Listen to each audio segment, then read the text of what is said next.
Morning students, हम chapter कर रहे थे पार्ट रीढ़ की हड्डी। कृतिका का चैप्टर है रीढ़ की हड्डी, ठीक है। और इसके क्वेश्चन आंसर हमने कुछ कर भी लिए थे, 1 से 5 तक क्वेश्चन कर लिए थे। अब आगे क्वेश्चन आंसर करने हैं। इनका पीडीएफ मैं आपको आज भेज दूंगी। उस पीडीएफ से आपने ये सारे क्वेश्चन आंसर कर लेने हैं, ठीक है। और सभी बच्चे अपनी वीडियो ऑन कर लो पहले एक बार। क्लास अपनी वीडियो ऑन कर लीजिए सभी बच्चे।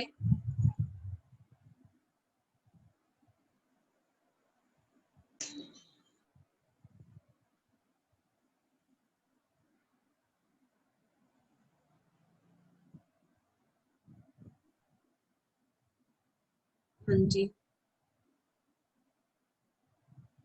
तनिष्का, नैना, खुशप्रीत, मोहित, रितिका, तनिष्का, कृति,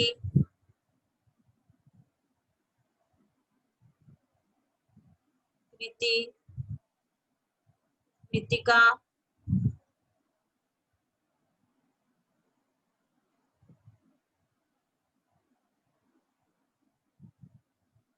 दया, दिवांशी,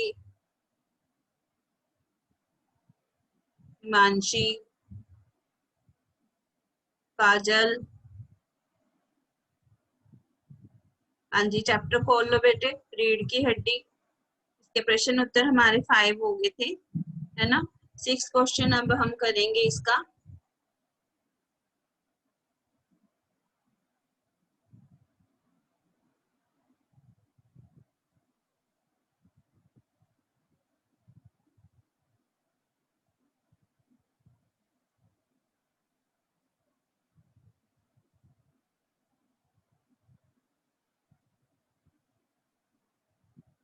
अब हम इसका 6 क्वेश्चन करेंगे।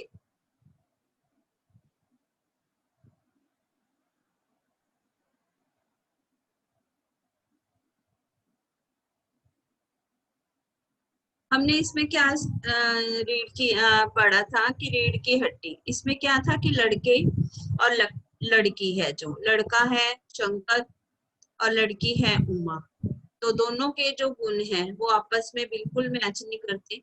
लड़का है जो उसका ना तो चरित्र अच्छा है, ना उसका व्यक्तित्व अच्छा है, ठीक है, ना ही उसमें जो है उसने कोई विद्या जो है अच्छे से अपनी कोई डिग्री पूरी की है। वो तो सिर्फ क्या है, एक एक अपने पिता के पीछे चलने वाला एक जो है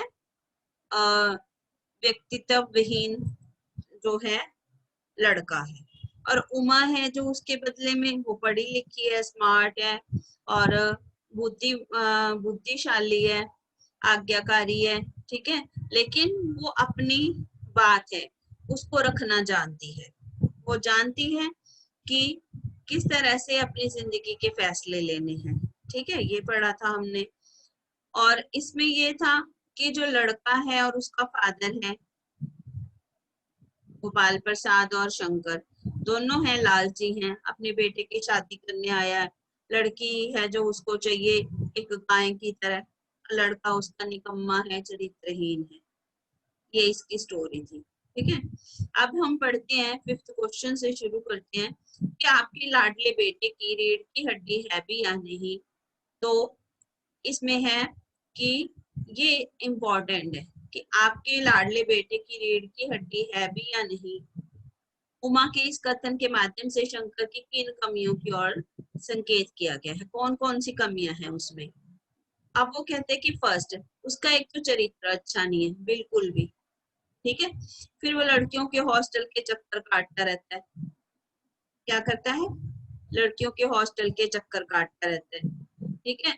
और कई बार पकड़ा भी जा चुका है। उसका कोई व्यक्तित्व नहीं है, यही जो बातें मैंने आपको बताई, उसका ना तो चरित्र अच्छा है ना उसका व्यक्तित्व अच्छा है। वह तो अपने पिता के पीछे चलने वाला एक बेचारा जीव है। क्या है, पिता के पीछे चलने वाला एक बेचारा, पिता के पीछे चलने वाला एक बेचारा जीव है, ठीक है। जैसा उसको कहा जाता है वैसा ही करता है, और कमजोर युग का प्रतिनिधित्व करता है। कमजोर युग है जो कमजोर वर्ग का क्या करता है, कमजोर वर्ग का प्रतिनिधित्व करता है, ठीक है। जो आज के युवा हैं उनको सही रास्ता नहीं दिखाता। ये बाकी बच्चे बेटे वीडियो ऑन करो अपनी। रितिका आप वीडियो ऑन करके चले गए, उसके बाद कहाँ हो आप बाकी? देवांशी, हिमांशी,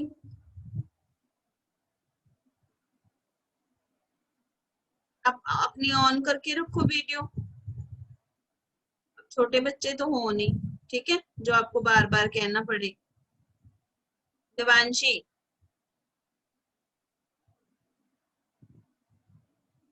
काजल, मोहित, वीडियो ऑन करके रखो बेटे अपनी।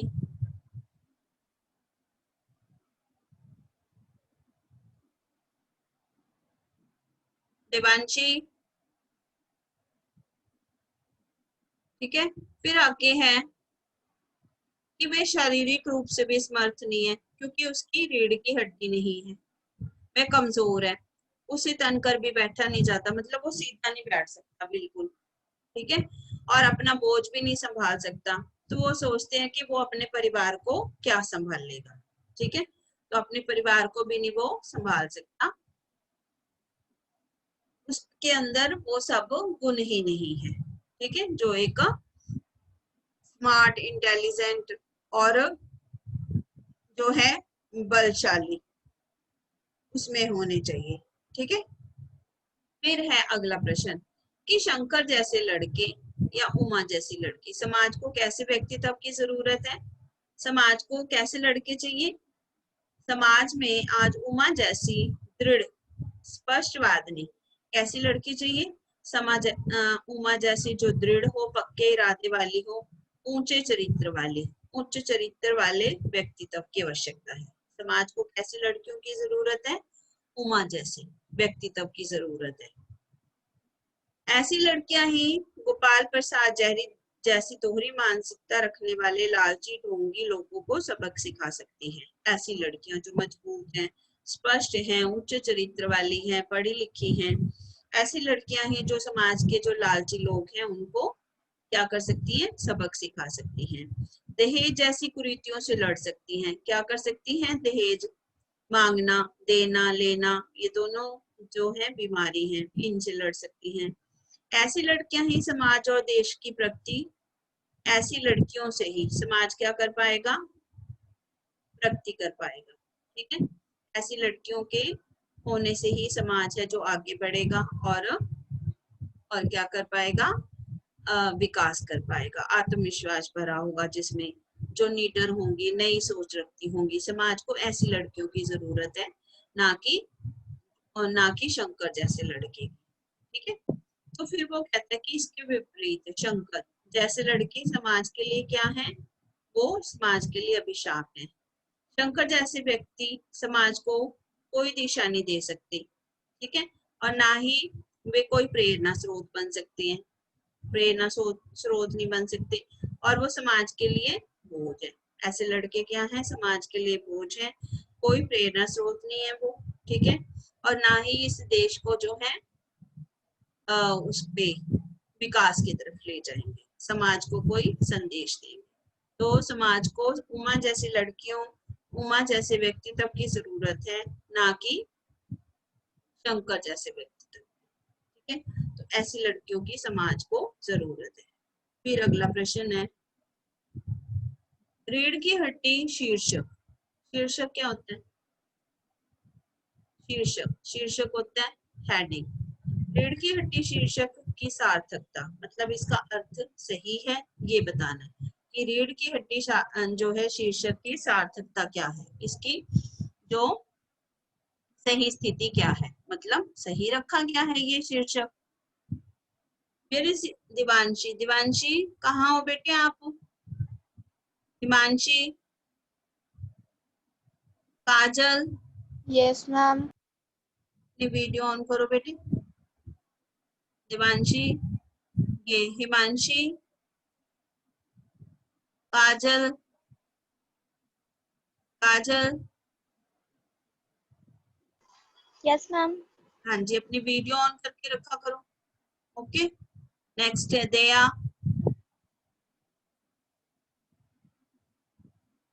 जब आप पढ़ रहे हो तो कंसंट्रेशन से अच्छे से पढ़ो और अपनी वीडियो जो आपको कहा गया है ऑन करके रखनी है, तो प्लीज। मोहित, ठीक है। हाँ जी, जो आपने इसके क्वेश्चन आंसर अभी करने हैं ना, इसका पीडीएफ मैंने अभी भेजा नहीं ना आपको, इसका रीढ़ की हड्डी का है तनिष्का, अभी आपको भेजा नहीं ना इसके क्वेश्चन आंसर अभी।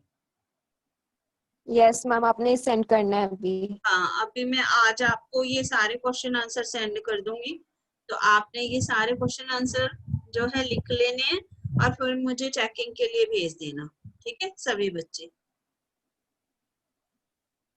हाँ जी, नेक्स्ट क्वेश्चन है रीढ़ की हड्डी शीर्षक की ओके सार्थकता मैम। क्या है, ठीक है। जिस प्रकार मानव में रीढ़ की हड्डी महत्वपूर्ण होती है, हमें सीधे खड़े होने के लिए किसकी जरूरत पड़ती है? रीढ़ की हड्डी होनी चाहिए ना हमारी सीधी। अगर हमारी रीढ़ की हड्डी सीधी है तो तभी हम सीधे खड़े हो पाते हैं, तो इसलिए हमारी रीढ़ की हड्डी का जो है सीधा होना बहुत जरूरी है, ठीक है। तो ठीक उसी प्रकार वैवाहिक रिश्तों में भी लड़का और लड़की की रीढ़ की हड्डी, लड़का और लड़की रीढ़ की हड्डी के समान होती है, तो दोनों का सीधा, दोनों का बराबर होना भी जरूरी है, ठीक है। ये नहीं कि एक तो जो है एक पहिया तो बेकार चल रहा है और दूसरा पहिया सही चल रहा है, तो तब भी गाड़ी ठीक नहीं चलती। तो गाड़ी को ठीक तरह से चलाने के लिए क्या करना पड़ेगा? क्या करना पड़ेगा? दोनों का सीधा होना जरूरी है, ठीक है। तो ये दोनों क्या है? रीढ़ की हड्डी के समान है। उनके स्वस्थ रिश्ते पारिवारिक शांति, अपनापन और समृद्धि का कारण बनते हैं। अगर उन दोनों में आपस में रिश्ते अच्छे हैं, उनमें प्यार है, अपनापन है, स्वस्थ है दोनों, तो क्या हो जाएगा? उनकी जो गाड़ी है वो अच्छे से चलेगी। इस पाठ के जरिए यही बताने का प्रयास किया गया है कि नर और नारी दोनों में समानता होनी चाहिए, ठीक है। लड़का भी ठीक होना चाहिए और उसी के अनुकूल क्या होनी चाहिए? लड़की भी होनी चाहिए, दोनों में समानता होनी चाहिए। नारी को कमतर समझना, मतलब नारी को क्या समझना कि ये कम है, लड़कों से कम है लड़की, तो हम प्रगतिशील समाज की कल्पना नहीं कर सकते। उससे क्या होगा? हम प्रगतिशील समाज की कल्पना नहीं कर पाएंगे, मतलब एक अच्छे समाज की कल्पना नहीं कर सकते अगर हम क्या करते हैं, अगर हम एक लड़की है जो उसको क्या समझते हैं? कम समझते हैं, और जबकि वो इंटेलिजेंट है, और लड़का है जो उसको हम बहुत अच्छा समझते हैं चाहे उसमें कोई भी गुण ना हो। तो ये हमारे समाज की जो सोच है, इसको बदलना पड़ेगा, ठीक है। फिर ये रितिका कहाँ है? Where is Ritika? Ritika, yes ma'am. Ritika आपने वीडियो क्यों नहीं ऑन किया? और आप कभी कभी आते हो क्लास में। मैम कर रखी है वीडियो ऑन। वीडियो ऑन कर रखी है तो आप डेली आया करो, ठीक है, क्लास में। Okay ma'am. हाँ जी। फिर है, इसलिए यह शीर्षक उचित है। यहाँ रीढ़ की हड्डी समाज के मजबूत युवा वर्ग का भी प्रतीक है। अगर समाज का जो वर्ग है वो युवा वर्ग है, वो मजबूत होगा, तो हमारा समाज भी क्या कर पाएगा? बहुत तरक्की कर पाएगा, ठीक है। तो ये सारे शब्द जो मैंने अंडरलाइन किए हैं ये आपने लिख लेने हैं, ठीक है। इससे क्या होगा? आपकी गलतियां नहीं होंगी। युवा वर्ग, ऐसे प्रतीक, ये वाले सारे वर्ड्स। पारिवारिक, क्या है? पारिवारिक। फिर है शांति, समृद्धि, समृद्धि क्या होता है? विकास, आगे बढ़ना, जरिए, जरिए, जरिए, जरिए, ठीक है, जरिए, प्रतीक। तो ये जो वर्ड्स हैं इनको लिख लिया करो, आप साथ साथ अंडरलाइन कर लिया करो, और इन वर्ड्स को लिख के आपने फिर क्या करना है? उसको प्रैक्टिस करनी है उनकी, ताकि आपकी गलतियां कम हो। फिर है नेक्स्ट, इस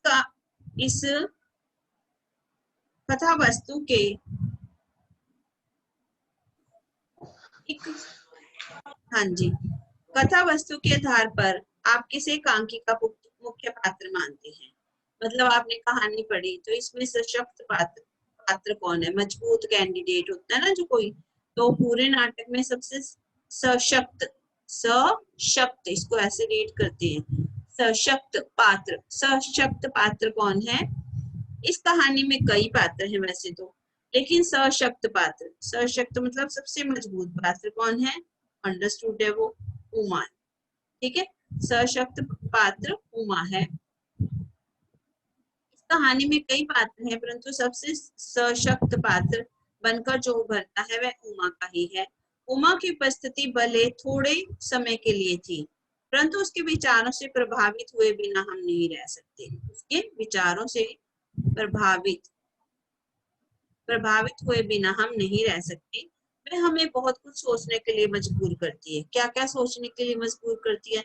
एक तो समाज की सोच जो है गलत है, इस समाज की सोच को भी क्या होना चाहिए? मजबूत होना चाहिए कि इसमें लड़का और लड़की में फर्क न रखे, लड़कियों को वही अधिकार दिए जाएं जो लड़कों को दिए जाते हैं, उनको किसी भी तरह से कम नहीं आंकना चाहिए।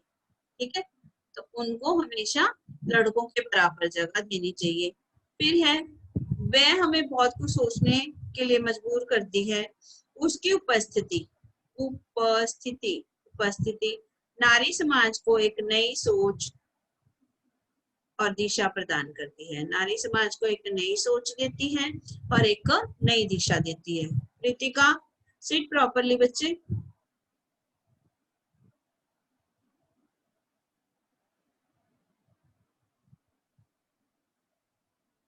हाँ जी, तो ये हमें नई सोच और नई दिशा देती है। जो उमा है वो सशक्त पात्र है, उसकी उपस्थिति थोड़े समय के लिए है इस एकांकी में, लेकिन उसके विचार जो हैं बहुत मजबूत हैं। वह हमें बहुत कुछ सोचने के लिए मजबूर करती है। समाज, उसकी सोच है जो समाज को नई दिशा देती है और नया व्यक्तित्व देती है, नारी समाज को आगे ले जाती है और ये शिक्षा देती है कि उनको लड़कों के बराबर समझना चाहिए। ठीक है, उनको लड़कों के बराबर अधिकार मिलने चाहिए। ठीक है, और लड़कों के अनुसार ही उनको भी हक मिलने चाहिए। जो हक लड़कों को दिए जाते हैं वैसे ही अधिकार लड़कियों को भी मिलने चाहिए। ठीक है, फिर है अगला प्रश्न। अगला प्रश्न है कि एकांकी के आधार पर राम स्वरूप और गोपाल प्रसाद की चारित्रिक विशेषताएं बताइए। चारित्रिक, ठीक है, चारित्रिक विशेषताएं बतानी है। राम स्वरूप जो है आधुनिक है, क्या है वो? आधुनिक है और प्रगतिशाली विचारों से संपन्न है, पर एक मजबूर पिता है। क्या है वो? एक मजबूर पिता है। रामस्वरूप आधुनिक है, ठीक है, उनके विचार भी प्रगतिशाली हैं, संपन्न है, मतलब पैसे की भी उनके पास कमी नहीं है, पर वो मजबूर है क्योंकि समाज की सोच ऐसी है। ठीक है, तो वो भी क्या करें? अब उन्होंने लड़की की शादी तो करनी है, अब लड़की की अगर शादी करनी है तो उनको समाज के अनुसार चलना पड़ेगा, इसलिए उनको मजबूर कहा गया है। वे एक तरफ तो स्त्री शिक्षा के समर्थक हैं, मतलब अपनी बेटी को पढ़ाते लिखाते हैं, स्त्री शिक्षा के समर्थक है, अपनी बेटी को पढ़ाते लिखाते हैं। ठीक है, उसको ग्रेजुएट करवाया, परंतु बेटी के विवाह के समय शिक्षा छिपाने का प्रयास करते हैं। अपनी बेटी के विवाह के समय क्या करते हैं? शिक्षा को छिपाते हैं और उनकी विवशता, जिससे उनकी क्या झलकती है? विवशता और कायरता। अब वो मजबूर है, ठीक है, इसको हम उनकी कायरता भी कह सकते हैं और उनकी मजबूरी भी बोल सकते हैं। रामगोपाल निहायत क्या है? चालाक है, बड़ बोले हैं, बोलते बहुत है। कभी उनको मक्खन चाहिए, कभी उनको टोस्ट चाहिए, उनके लिए चाय भी होनी चाहिए, उनके लिए दही भी होना चाहिए, सारी चीजें उनके इंतजाम बढ़िया होने चाहिए, लड़की को गाना आता हो, उसकी चाल अच्छी हो, ठीक है, और वो जो है उनके कहे के अनुसार चले। लड़का अगर बोले तो भी बोले, अगर उसको काम करने को कहा जाए तो काम करती रहे, जैसे गायें होती है, उसको बांध दिया जाता है, जैसे उससे काम लेना है दूध ले ही जाते हैं उससे, जानवरों जैसे व्यवहार करते हैं, वैसा ही हो जाता है। हो जाता है एक चालाक है, वो बड़बोला है, लालची है, पढ़ा लिखा भी है, लेकिन स्त्री पुरुष की समानता में अविश्वास है। स्त्री पुरुष की जो समानता है उसको नहीं मानता, समानता में अविश्वास रखता है। कहता है लड़का और लड़की जो है एक बराबर नहीं हो सकते।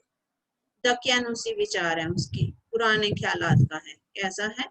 पुराने ख्यालात का है। मेडिकल में पढ़ने वाले बेटे का विवाह वह कम पढ़ी लिखी लड़की से करना चाहता है। मेडिकल कर रहा है वैसे लड़का, लेकिन साइंस पढ़ा रहा है उसको, लेकिन उसका विवाह कम पढ़ी लिखी लड़की से करना चाहता है। और विवाह जैसे पवित्र रिश्ते को भी क्या करता है?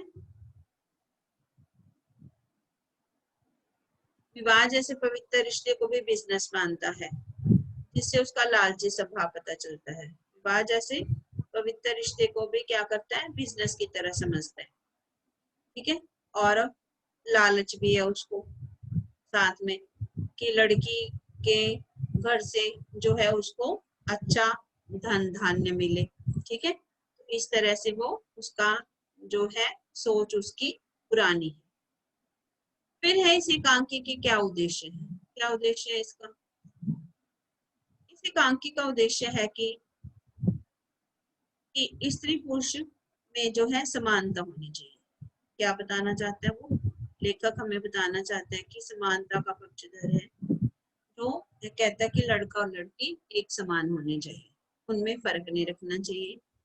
लड़कियों की जो विवाह में समस्या आती है उसके द्वारा वो समाज को बताना चाहता है, ठीक है। लड़कियों के पढ़ा लिखा तो देते हैं पेरेंट्स, लेकिन क्या होता है, पढ़ाने लिखाने के बाद लड़का भी है जो वो अच्छा मिलना चाहिए, ठीक है ना। लड़का भी है तो उसके पैरेलल मिले, लेकिन लड़का उसके पैरेलल ना मिले तो उनको मजबूरी में अपनी बेटी के जो अच्छे गुण है उनको छिपाना पड़ रहा है। तो इन्होंने क्या किया, एक तो लड़का लड़की की समानता होनी चाहिए, ये उद्देश्य है इसका।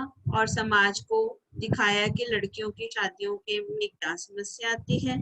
फिर बेटियों के विवाह के समय माता पिता को होने वाली परेशानियां, माता पिता को अब क्या परेशानी होती है लड़की की, ठीक है, वो बताई है कि शादी करना मुश्किल हो जाता है।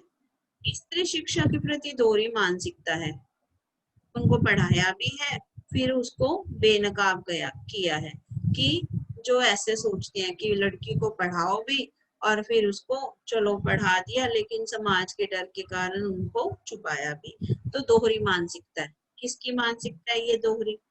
हुमा के पिता हैं जो, उनकी, हुमा के जो पिता हैं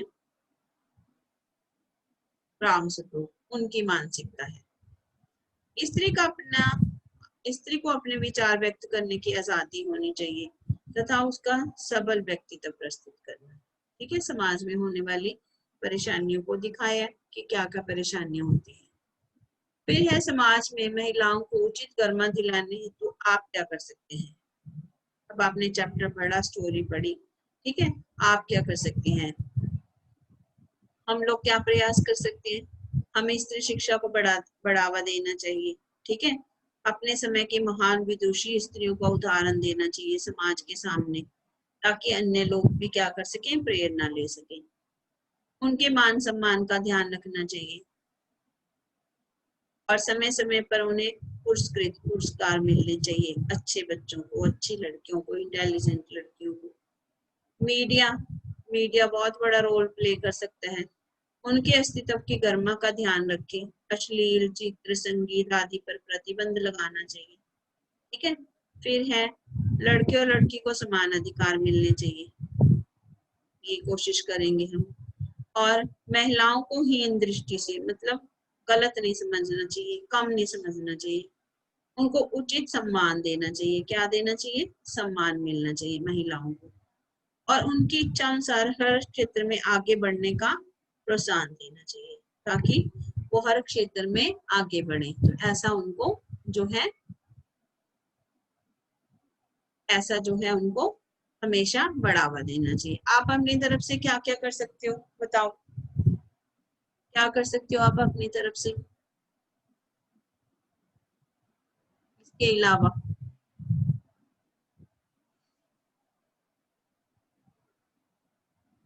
बोलो, कुछ कर सकते हो आप अपनी तरफ से लड़कियों को बढ़ावा देने के लिए, क्या कर सकते हो?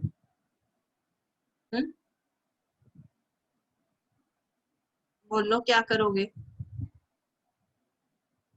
जो गरीब और मजबूर हैं, जिनके पास जो है जिनके पास साधन नहीं है, हम उनकी मदद कर सकते हैं। ठीक है, अपनी तरफ से अपने बुक्स हैं जो अपनी उनको दे करके अपनी बुक्स की हेल्प से उनकी मदद कर सकते हैं ताकि वो आगे पढ़ लिख सके। ठीक है, जो नहीं पढ़ना लिखना जानते हैं या जिनके पेरेंट्स उनको स्कूल नहीं भेजते, उनको हम मोटिवेट कर सकते हैं कि अपने बच्चों को स्कूल भेजो। ठीक है ना, खासकर लड़कियों को। ठीक है, और उसके बाद जो है फिर उसके बाद आप ये कर सकते हो कि समाज में लड़कियों की शिक्षा के लिए जागरूकता अभियान चला सकते हो। ठीक है तनिष्का, मुझे जरा ये रितिका का नंबर सेंड करना, फोन नंबर है आपके पास? नैना के पास होगा, रितिका का नैना के पास होगा ना? मैम नैना के पास होगा। नैना, रितिका का फोन यस नंबर, मैम।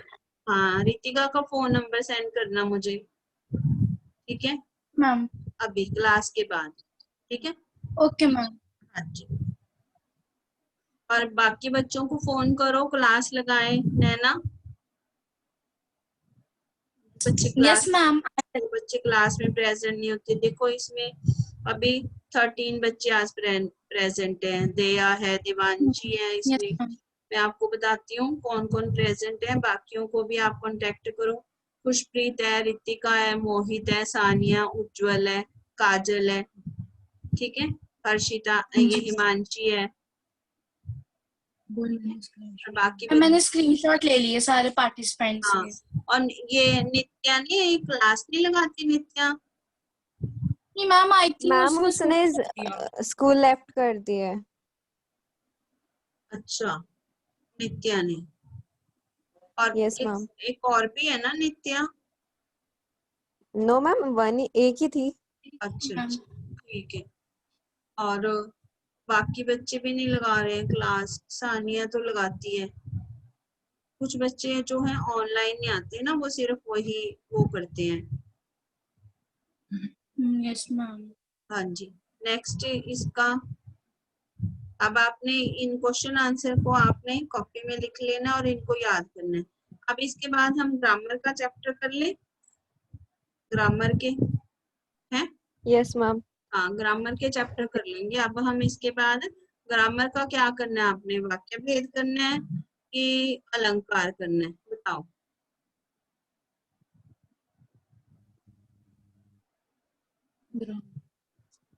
बोलो खुशप्रीत, अलंकार करना है पहले कि वाक्य भेद करना है, दोनों में से? मैम अलंकार।